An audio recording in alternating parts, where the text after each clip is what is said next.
قرآن مجید میں 5 جگہ اللہ کے حق کے بعد فوراً والدین کا حق ہے.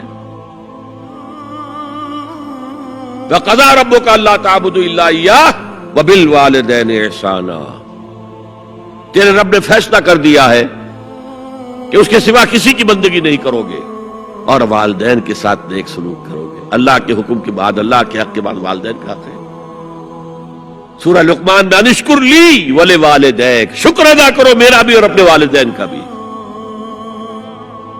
اور سورہ بنی اسرائیل میں تو کیا تفصیل آئی ہے. اما یبلغن عندک الکبر احدہما او کلاہما فلا تقل لہما اف ولا تنہرہما وقل لہما قولا کریما واخفض لہما جناح الذل من الرحمۃ وقل رب ارحمہما کما ربیانی صغیرا. اگر تمہارے والدین میں سے ایک یا دونوں تمہارے پاس بڑھاپے کی عمر کو پہنچ ہی جائیں،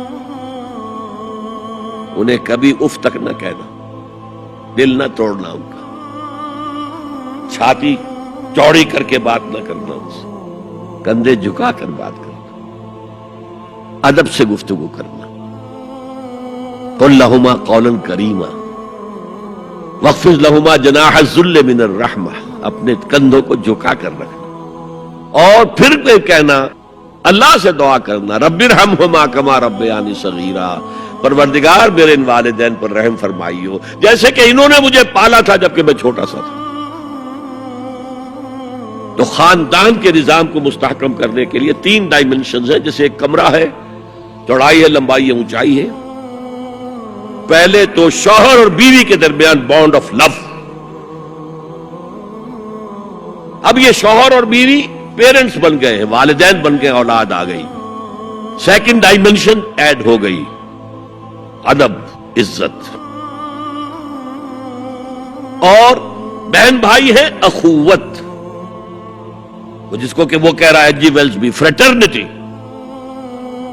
خاندان کا ادارہ مستحکم. یہاں ایک نقطہ اور بیان کر دوں. لیگل لیول پر بیوی کے حقوق کم ہیں، شوہر کے زیادہ ہیں. الرجال قوامون علی النساء، سیدھی سیدھی بات ہے اور ہمیں ڈٹ کر کہنا چاہیے. یہ اس سے زیادہ معقول بات کوئی نہیں ہے. کسی ادارے کے 2 سربراہ برابر کے اختیارات والے نہیں ہو سکتے. لیکن اخلاقی طور پر جو ماں کا حصہ ہے، باپ کا حصہ اس سے 1/3 ہے. قرآن مجید میں آیا ہے نا، حملتہ امہ وہنا علی وہن وفصالہ فی عامین ان اشکر لی ولوالدیک. اسے اٹھائے رکھا اس کی ماں نے اپنے پیٹ میں، کمزوری پر کمزوری جھیل. کمزوری تو ہو رہی ہے، اس کا خون چوس رہا ہے اندر، جھونک جو ہے وہ چوس رہی ہے خون اس کا. اور سب ماؤں کو تو اتنی نرشمنٹ موجود نہیں ہوتی کہ آپ پریگننسی میں اس کے لیے ضروری نرشمنٹ فراہم کر دیں. وہنن علی وہن، کمزوری پر کمزوری جھیل کر بھی اپنے پیٹ میں اٹھائے رکھا. وفصالہ فی عامین، اور پھر دودھ چھڑانا ہوا 2 سالوں میں. وہ جھونک جو ہے وہ پھر اس کی چھاتیوں سے چمٹ گئی. لہذا اس کا حق 3 گنا زیادہ ہے باپ سے. ایک صحابی حضور سے پوچھتے ہیں، حضور میرے حسن سلوک کا اولین مستحق کون ہے؟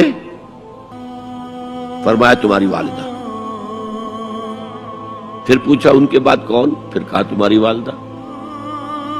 پھر پوچھا ان کے بعد کون؟ پھر کہا تمہاری والدہ.